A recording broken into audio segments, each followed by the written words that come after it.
Good afternoon and welcome to today's lunch break with the Rabbi. Today we are going to have a special different type of this class and discussion today, or maybe not so different, but a little bit of the same and some different. Just a moment here, we'll get back set up.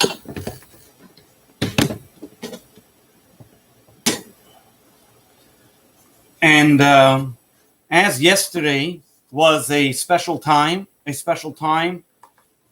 for Chabad, for the world, as we're soon going to discuss on a double way. So today we will discuss a little bit of that, and as well what that has to do with us and apply it to our daily application in contemporary times. Yesterday was the 3rd of Tammuz, which commemorates the 27th year of the physical passing of the Rebbe of 27 years ago on the 3rd of Tammuz, where the Rebbe returned his soul back on high. But as the Rebbe told us even before his passing, that he will be there for us in soul, in spirit, and as we see clearly that this is the fact, that reality, that those that go yesterday, there was lines for hours. People waited to say a prayer just for a few seconds to be at the Rebbe's resting place.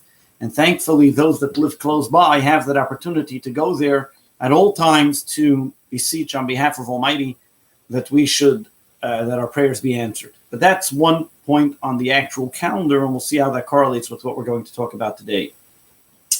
Yesterday was also the end of a cycle of the learning of the Rambam Maimonides. About 40 years ago, the Rebbe instituted that men, women, and children of all ages should study Maimonides. And why Maimonides? Because Maimonides compiled a compilation of culling from these talks of the Talmud and the sages of the Mishnah, and compiling all different types of opinions and bringing it into one cohesive language. And he covers the entire gamut of any item discussed in the Torah. That means if one were to open up the code of Jewish law, they will only find laws that are applicable and practical in today's day and life. You don't have laws about the temple. You don't have laws about purity and impurity. You don't have the laws about the coming of Mashiach.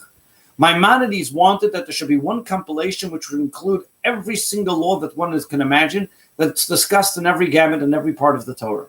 And therefore he begins from the word Hilchas Deos, which talks about belief, as we're soon going to see in the belief in God, and concludes with the laws pertaining to the time of the coming of Mashiach, 7 Noahide laws, and in a very cohesive, understood, and concise language, to the extent that many of the codifiers of Jewish law may later on have based their discussions on Maimonides' codification of the law. We also find that the Rebbe, so 40 years ago, the Rebbe instituted that there should be 3 different types of cycles of people studying the Maimonides, this way completing Maimonides either once a year or once every 3 years. And this was by studying either 3 chapters a day of Maimonides, and every single day learning another section of Maimonides' 3 chapters, or every single day learning 1 chapter, this way concluding Maimonides in 3 years, or to learn from the Sefer HaMitzvot, which is the guide of mitzvahs. Maimonides compiled the 613 mitzvahs, the 248 positive, 365 negative, and every single day learning the mitzvah which corresponds to the 3 chapters that are studied, this way finishing again the 613 mitzvahs in a cycle every single year. The objective of that is, like this, every person should be able to study and know and understand and appreciate the entire Torah, the way Maimonides codifies it, and then Maimonides puts in his introduction, gives us the tradition from Mount Sinai all the way until through the Talmudic times, that it's impossible for one to study the written law without the oral law. The oral law is integral to our understanding and our knowledge in the actual Torah. And Maimonides, as a codifier, puts it together, and as Maimonides uses the terminology, one who studies his book has thus studied the entire Torah. Thereby, when a person studies the Torah and studies Maimonides, they have connected themselves with the oral law and studied, so to speak, the full gamut of the different laws that are mentioned there. So today, we will discuss, was the time when that cycle was completed of this year. And this is called a siyum, a celebration of completion of Maimonides, of its cycle for this year. Those that would like to learn Maimonides and enjoy this unbelievable compilation that Maimonides has made, you can look at it online, Chabad.org, or on our website, JewishAllied.com. Under daily study, you can find the different cycles and different levels that you can study, the different chapters, It's an unbelievable read, an unbelievable study, and you will gain immensely from it. Today's last law that we're going to do to finish and make the completion on Maimonides.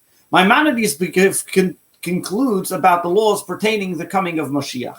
Maimonides is a singular authority. He was considered the authority when it comes to the time of the coming of Mashiach. And Maimonides, in the previous chapters and laws, talks about the era, the time, the preparation, and he talks about how at that time things will be unbelievable. However, Maimonides concludes as follows. I'll read it in the Hebrew like this, it can be as a siyum. Our sages and prophets did not crave for the time of the coming of Mashiach, not because not that they should be able to rule over the world, not that they should be rulers over the non-Jews, not that the nations of the world should be able to carry them proud, not to be able to drink, be merry and joyful. It was only because that they should be able to have a time where they'll be able to rest and not be involved in mundane things, but be able to be totally absorbed in the Torah and with God's teachings. At this time, they should be able to merit to the world to come, that they shouldn't be involved and have to worry about the worries of the world around them. Maimonides tells us, what is that time? And he concludes as follows. And in that time, the world will not have no hunger, no war, no jealousy, no hatred. There will be good, more good will be generous. Everything, all the goodies will be found like earth. The entire world will only be to know the knowledge of God. There will be great scholars that will be able to all study from. And the entire world, Jews and non-Jews alike, their entire wish and desire will be to know the knowledge of God. Maimonides, this is the conclusion of Maimonides, and he concludes with the verse of Isaiah, as the world will be filled with the knowledge of God like water covers over the sea. That means Maimonides talks about an era in the coming of Mashiach. Yes, it's going to be plentiful, it's going to be wonderful physically and well, but that's not why the sages wanted the coming of Mashiach. They wanted it because then would be a time that we can absolutely enjoy. It's going to be like the Garden of Eden before the sin of the tree of knowledge, absolutely basking in God's knowledge, in God's glory, a world full of spirituality and holiness as the world should be. Maimonides begins his first law in the book of Mada, and he says as follows, and this is the beginning of Maimonides. Yesod HaYesod is the foundation of all foundations. The Amud HaChachmot, and the pillar of all knowledge, is to know that there is one God. To know that there is one creator who is the creator of all things. And everything that is created in the world is only from his true creation. Now always see the juxtaposition of the end and the beginning of Maimonides. Maimonides talks about at the end of the world wanting to know only the knowledge of God, and he begins Maimonides by saying, the pillar of all pillars, the foundation of all foundations is to know that there is one God, one creator. Over here we see a phenomenal thing. Maimonides was teaching us something that every single one of us can understand and appreciate. That the beginning and the end and the middle of everything is that it comes from God. To know and to recognize that everything that we have in this world is from the Creator. When we come to recognize and realize that everything comes from the Creator, we can live a Mashiach life. We can have the world prepared for Mashiach. The reason why we seem to be so bogged down by the exiles and by the troubles of this world is because we don't see godliness. We put on the dark glasses and we look at everything dark. But if we realize that the foundation of all foundations, that everything comes from God, regardless of what trouble may come our way, then we can realize that the world is getting ready for Mashiach. It is very easy for us to look out there in the world and say the world is a disaster. It's chaotic. It was never so crazy. But anybody that says that is ignorant of history. The reality is that the world is getting only better. Yes, there are problems. Yes, there are troubles. Yes, there are challenges. But the very fact that what we have today, never before in the history of the world, have so many people had access to study Torah. The very fact that we can talk like this today, and so many people and any person can tune in and listen to the words of Torah, has never been able before.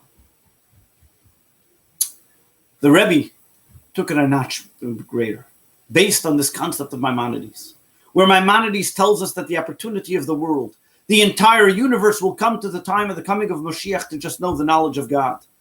The Rebbe taught us that how do we prepare the world? How do we make the world ready for the coming of Mashiach? Is by doing this, exactly this. Teaching Jews and non-Jews alike to recognize that there's a God. The 7 Noahide laws for the non-Jews, 613 laws for the Jewish people. But most importantly, to recognize that every single one of us has a mission in this world, in making this world a better place, in spreading godliness, and teaching the world, in teaching our neighbors and teaching our friends how to be better people and to follow the laws of the Torah. Every single one of us is an ambassador of Almighty God to this universe. Every single one of us craves for that time of the coming of Mashiach.